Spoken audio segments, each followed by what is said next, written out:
We fought for our sovereignty against foreign invaders. But sovereignty is not lost only to those who come from foreign shores. Saka probinsya na kami.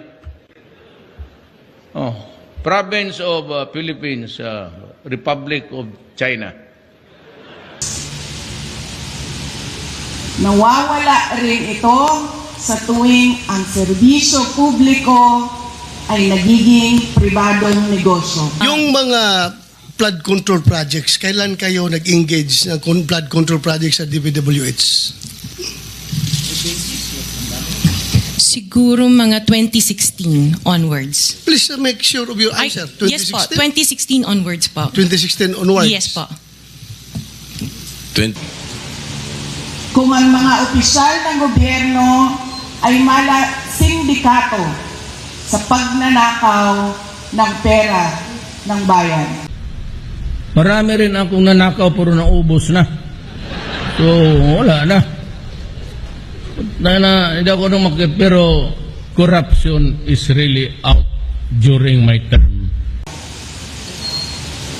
Every peso stolen from the people's treasury steals a child's freedom from hunger.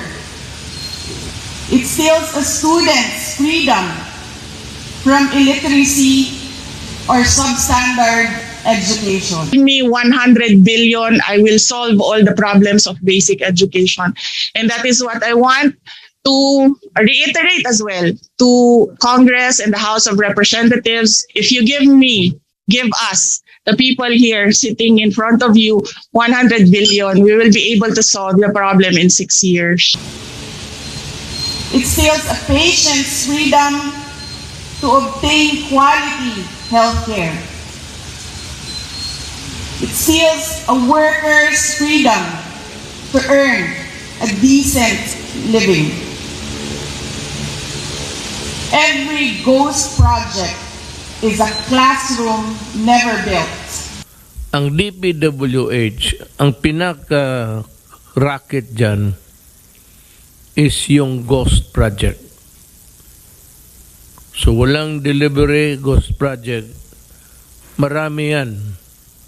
Karamihan yan, it's the regional director. Ipapalabas nila na may project ito, but wala. Every corrupt contract is a road that was never built for farmers to bring their produce to the market.